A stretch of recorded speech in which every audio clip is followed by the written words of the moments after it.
Mister আলু, বর্তমানে দাম আমার আঙ্গুল ফুলা কলা গাছ। তাই সংবিধান অনুযায়ী আমি এখন এই কাঁচা বাজারের নতুন রাজা।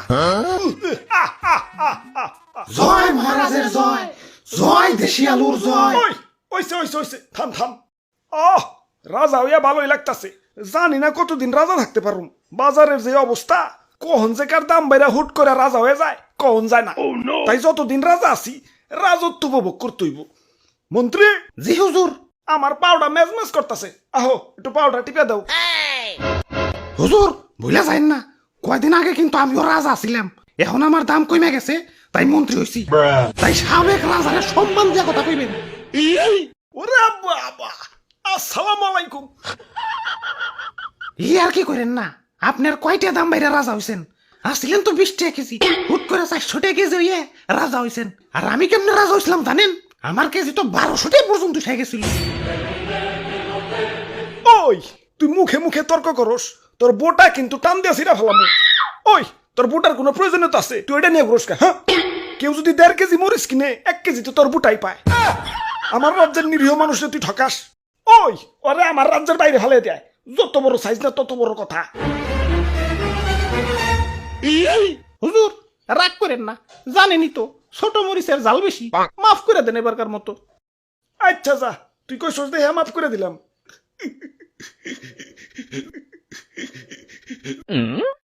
ওই আমার অনেক অনেক ক্ষোভ আছে।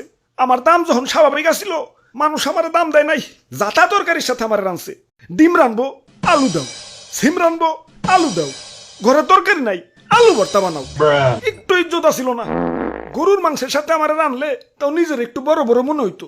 কিন্তু একদল লোক আবার সেই মাংস থেকে আলু মালু সাইটে রেখে বাইসা বাইসা খালি মাংস খাইতো। এখন আমার সস্তা মনে করস ভালো কথা, এভাবে সাজিয়ে গুছিয়ে গরুর মাংসের সামনে আমার অপমান করার মানেটা কি? আমার কি কোনো আত্মসম্মান বোধ নাই? এখন দাম বাইরা রাজা হইছি, কিন্তু অতীত ভুলা যায় নাই। প্রতিশোধের লেলিহান অগ্নিশিখা এই রক্তে প্রবাহিত। যারা আমার দুঃসময়ে মাংসের তরকারি থেকে বাচ্চা বাচ্চা মারে সরিয়ে রাখছে, আমার অপমান করছে, ওদের আমি কাছে পাইলে ইস কি যে করমু, ওদের আমি শুলে জানাবো। চুপ, এত কথা কিসের? এটা কাঁচা বাজার, মাছের বাজার না। এমনিতেই সকাল থেকে কাস্টমার পাইতেছি না। ওরে বাপুরে, এক কাস্টমার আইসা পড়ছি। ইয়া দেও, এক পা কাঁচা মরিচ দেও। খারাও কাঁচা মরিচ দিবে, মাগার বুটা ফালিয়ে। কিরে এমন হাসতাছে কেঠায়? ওই স্বাগতম আমার রাজ্যে, তোমাগো স্বাগতম। ওরে বাপুরে, আলু দি কথা কয়। তোমার রাজ্য? তোমার রাজ্য মানে? হ, এই কাঁচা বাজারই আমার রাজ্য, আর এই রাজ্যের রাজা আমি। হ্যাঁ, আর কয়দিন আগে আমি রাজা ছিলাম। আর তার আগে আমি রাজা ছিলাম। ওরে বাপুরে, এটা তুমি কান্দো কেন? আর পিয়াজ যাত্রাই কেমন জানি, কাটাকুটির সময় কেউ আর হাসি মুখে কাটতে পারে না।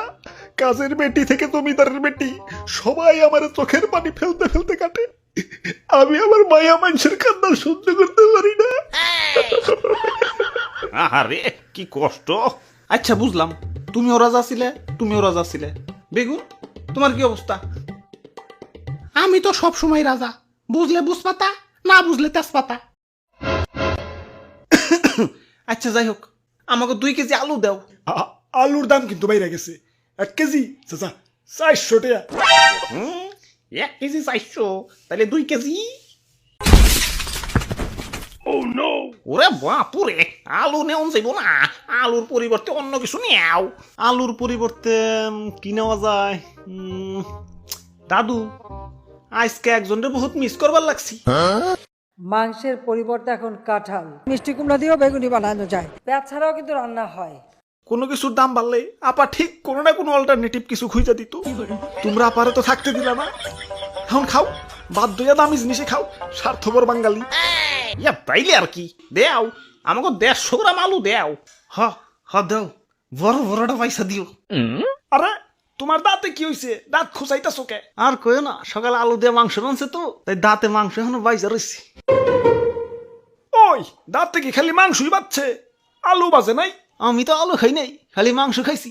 বাইসা বাইসা আলু গিলা সাইডে রাখছি। আমি তো আলু খাই নাই, খালি মাংস খাইছি। বাইসা বাইসা আলু গিলা সাইডে রাখছি। প্রতিশোধ আক্রমণ।